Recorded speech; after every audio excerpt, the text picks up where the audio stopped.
Do you bring us programs, scholarships? Is this like, how is school paid for? Through whatever your knowledge base is. Mm-hmm. Okay, that's a great question. I'm going to answer that question, and I will sort of use that to circle back to what I think is most suitable for where NICO is now. Because again, the whole point is for you to be able to um, figure out what's the next best step for you all right now. I want to share my screen with you, so give me one moment here. This is our framework for success.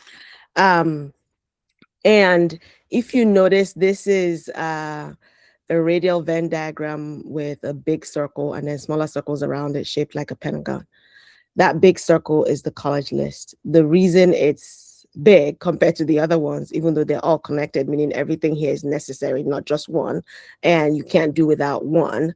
But the reason the college list is so big is because that's the foundation. That's the most important factor for getting funding. Because while there are outside scholarships, and we do not discourage people from applying to outside scholarships, you mentioned some really niche scholarships, for adopted kids, right? Or Chinese adopted kids, right? That's really niche. We would never discourage you from doing that. But we believe that your best source of funding is actually the college. And so that forms the foundation. If that's some is funding, if funding is important to you, that's the foundation for how we create that college list. And so it's critical. So basically what we're trying to do is to match the preparedness of the student with the colleges that will fund them, so that at the end of the day, a student is able to attend fully funded. And what that really means is that you are not taking on debt and you're not expected to pay more than you can reasonably afford to pay. Right. So that's the goal. And so that's why that's there. And then of course there's the other things, right? So extracurricular and leadership record. You've already mentioned some amazing things that he's doing or planning to do.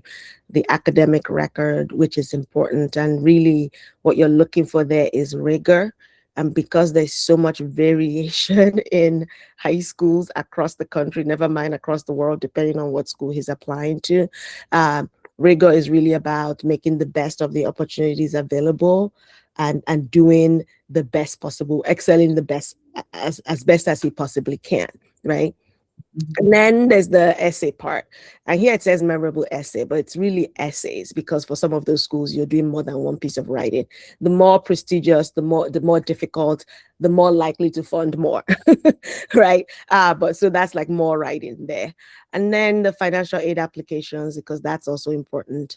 And then the recommendation letters. So all of this together, we help the students build what I like to call a coherent narrative that presents them as an interesting human being who is able to endure and succeed in, through the rigors of college, but is also not an automaton that will that will enrich the lives of their fellow students or their classmates, so that they build a community of interesting people. That's what admissions people are looking for. And the more prestigious, the more competitive, the more the focus on those things. So this is what informs our framework.